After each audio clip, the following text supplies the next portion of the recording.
अस्सलामुअलैकुम नाजरीन। पिछली किस्त के इख्तिताम पर तुर्गुत कोसिस की बहन मारी को पकड़ लेता है। इस किस्त के आगाज़ में उस्मान जिरगे में कहते हैं, मेरा हुक्म है कि तमाम नए महाजरीन से मुलाकात की जाए। मेरी इजाज़त के बगैर कोई घोड़े पर भी सवार ना हो। मेरी इजाज़त के बगैर कोई मियान से तलवार तक ना निकाले। अगर मेरी बात नज़रअंदाज की गई और मेरे हुक्म को पसे पुश्त डाला गया तो कोई अंदाज़ा भी नहीं लगा सकता कि उनके साथ क्या किया जाएगा। इसके बाद उस्मान तमाम सरदारान को वहाँ से जाने का हुक्म देते हैं तो सब सरदारान वहाँ से चले जाते हैं।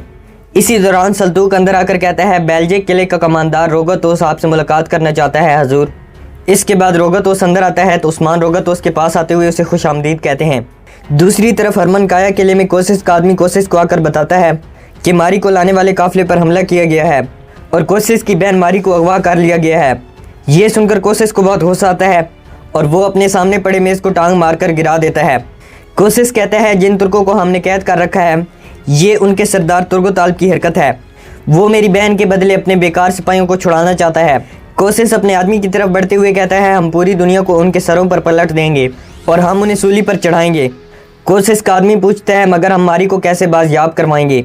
कोसिस कहता है, मैं उनके लिए ऐसी चाल तैयार करूँगा कि वो कदम कदम पर मेरी तरफ खिंचे चले आएंगे। कोसिस अपने आदमी को हुक्म देते हुए कहता है, उस्मान साहब के लिए हदिया तैयार करो, हम उससे मिलने जा रहे हैं। अब उस्मान से तारुफ करवाने का भी वक्त आ गया है।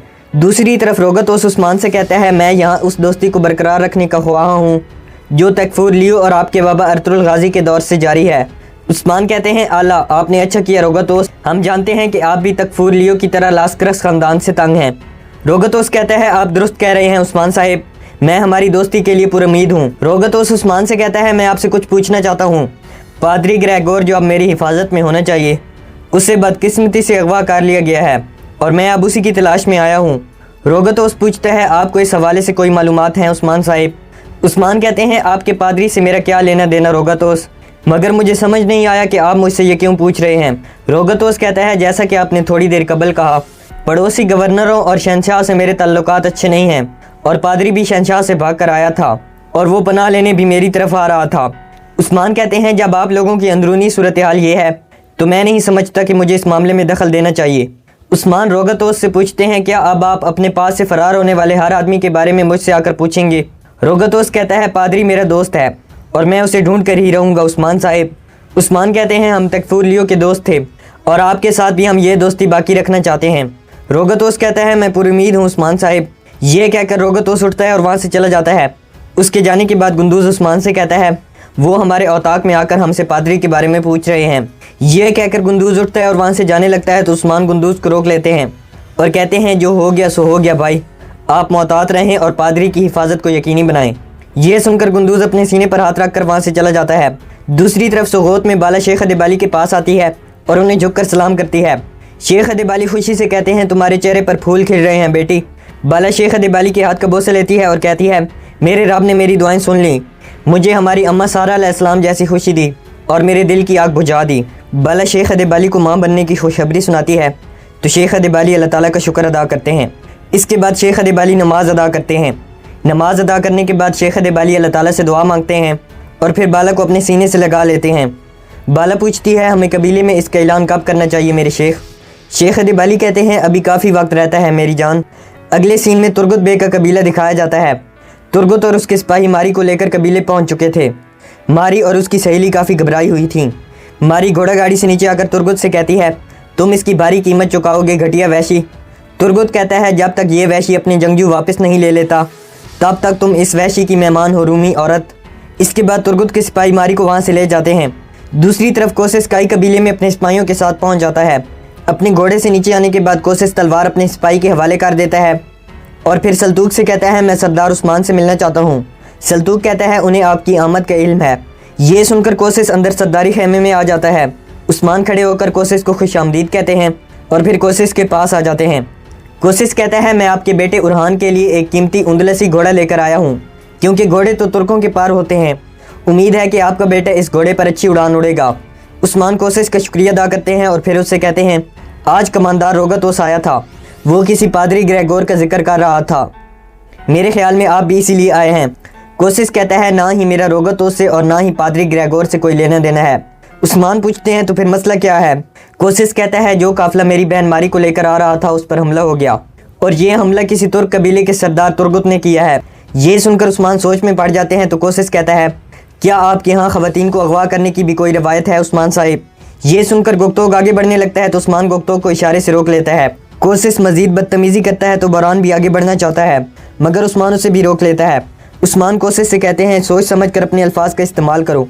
कोशिश कहता है, मैं सोच समझ कर ही बोल रहा हूँ। हमने आपको इस तमाम तुर्क इलाके का लीडर समझा। हमारा ख्याल था कि इस इलाके की हदूद के अंदर कोई भी तुर्क शहरी आपकी इजाज़त के बगैर कोई हरकत नहीं कर सकता। उस्मान कोशिश की तरफ बढ़ते हुए कहते हैं, आपका ख्याल ठीक है कोशिश, मैं अपने दोस्त और दुश्मन का चुनाव खुद करता हूँ। कोशिश कहता है, मारी मुझे बहुत अजीज़ है और आपके तुर्क सरदार ने उसकी जान लेने की कोशिश की।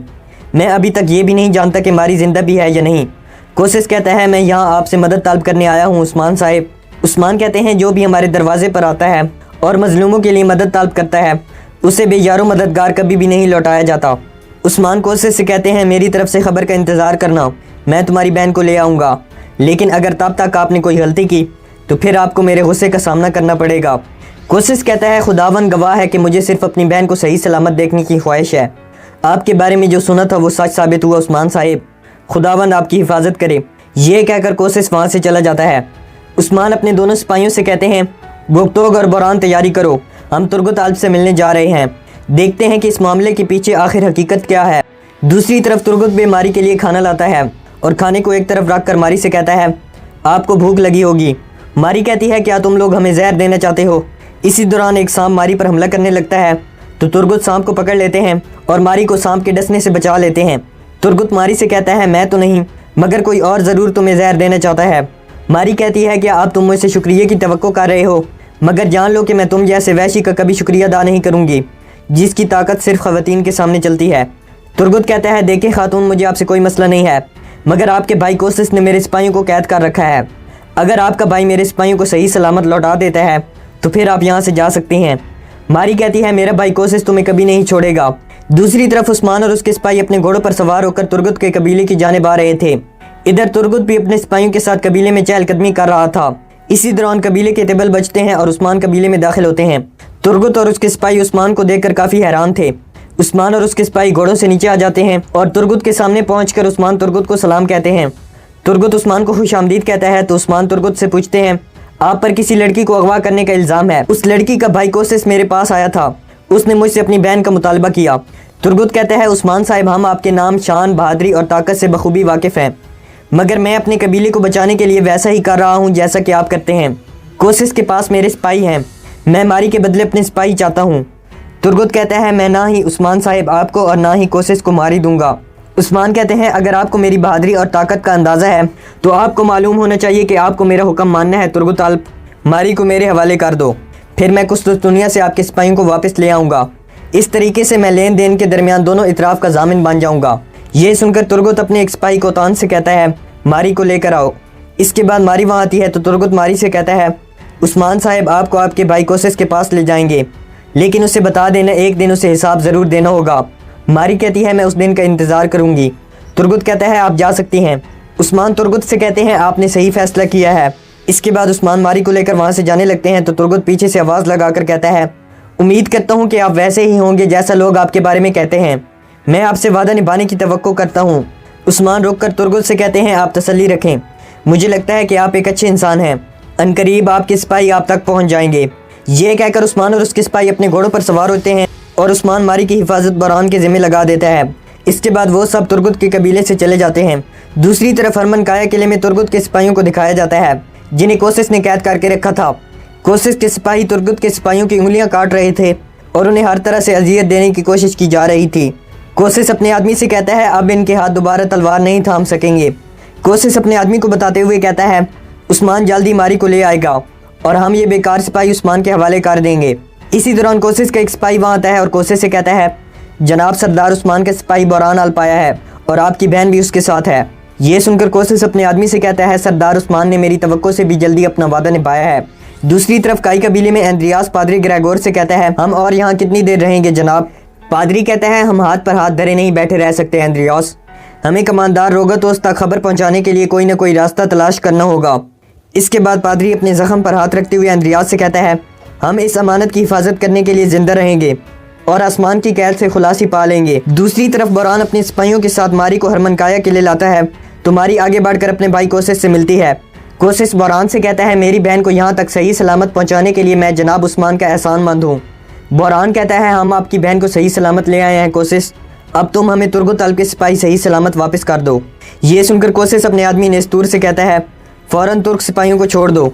इसके बाद तुर्गुत के सिपाहियों को वहाँ पर लाया जाता है तो उस्मान के सिपाही आगे बढ़ते हैं और उनकी हालत देखकर काफ़ी गमज़दा हो जाते हैं क्योंकि कोसिस ने तुर्गुत के सिपाहियों की उंगलियाँ काट दी थीं। यहाँ पर इस एपिसोड का इख्तिताम हो जाता है।